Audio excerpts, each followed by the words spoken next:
Namaste. Today we are going to talk about the most important thing in the astrology, that is birth nakshatra or Janma nakshatra. So, have you ever wondered, like in Vedic astrology, why we give more importance to the moon sign and rather in comparison to sun sign? The answer lies in the nakshatra. The nakshatra in which, or the star in which, the moon is placed at the time of birth, that plays important role in the life. In Vedic astrology, it is 360 degree. The zodiac has the 360 degree.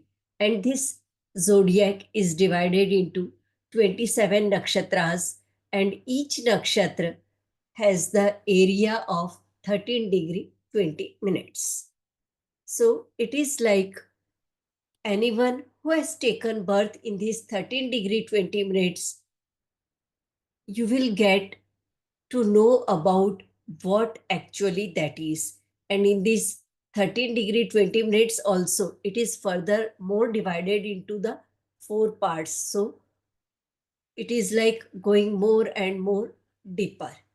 So we are not right now going in that. So we will talk about the particular nakshatra in which moon was placed at your birth time, that will be known as a birth nakshatra or janma nakshatra.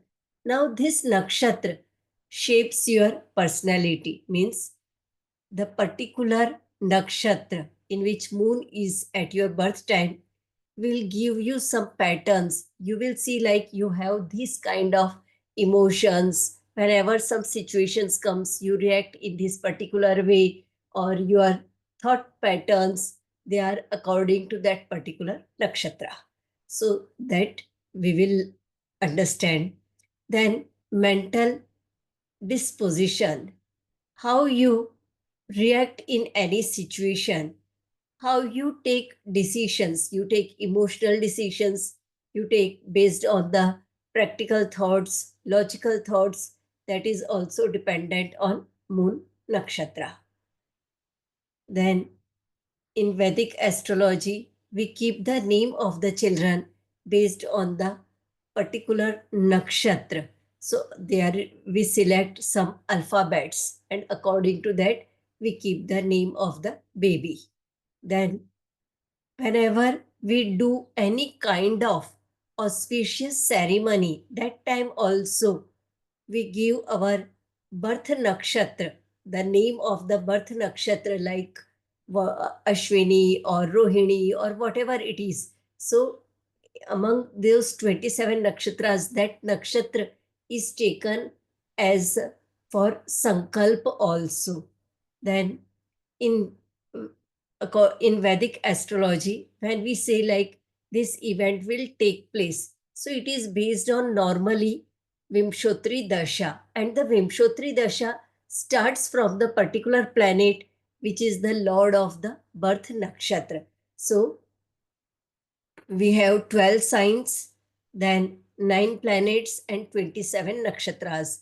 And these 27 nakshatras are governed by the 9 planets. So, according to that, we get the particular dashas, mahadashas, which we say. So, that is also dependent on moon nakshatra. That's why nakshatra plays very important in the life. For example, if your birth nakshatra is moon, then you will have creative thoughts. You will be very sensitive about your environment.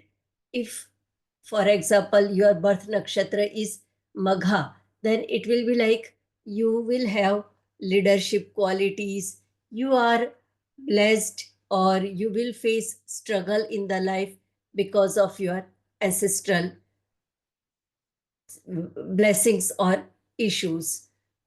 If your birth nakshatra is Anuradha, then Saturn becomes the Lord, and it will indicate like there are struggles, and if you are staying disciplined, you will be able to overcome the issues and get the success. So depending on this, we can find out what type of work we should do, how to pacify, or each nakshatra have some deities, and you will find you will resonate with some with that deity also, and if you start worshipping that deity, it will become more easy to get success in the life. If you want to learn about the nakshatras, I'm going to have 3 days workshop on Zoom, that is on 14th, 15th and 16th of May. This nakshatra workshop is for the people who are not in astrology and just want to learn about some simple things which can help to make life easy. In this 3 days nakshatra course workshop, we will learn about the some basics of the all 27 nakshatras, how to find your birth nakshatra, symbol of each nakshatra, and how to use those symbols, mantras of 27 nakshatras, then gunas and its impact. So gunas means like rajasic, sattvic, tamasic. So each nakshatra indicates about one these type of guna. So you should know about that. It will help you. Then importance of ganas like Devgan, Manushyagan, Asur. So in marriage compatibility, we check this gan also. So it is like not only in marriage compatibility, but when you are working with somebody else, how they used to work, to know about their type of working style, these ganas will help. There are some work, some auspicious work, or you can say some nakshatra are very helpful in doing some work, and there are some nakshatra which will not allow you to do that kind of work. So what are the do's and don'ts to do on the nakshatra when moon is transiting from that particular nakshatra? That also we are going to learn. Then there is a navtara chakra, to know which nakshatra will give obstacle, which nakshatra is helpful, which nakshatra is your friend, which nakshatra is give you love and affection. So those kind of things we check from the navtara chakra. That also we will learn nakshatra mantras and ganamul nakshatras. Like there are six nakshatras which indicates about the Ganamul. So, which are these nakshatras? How to pacify them? All these things we will learn in this 3 days workshop. If you are interested, you can click the link I will put in the description box and you can join the workshop. Waiting to see you in Nakshatra workshop. Take care.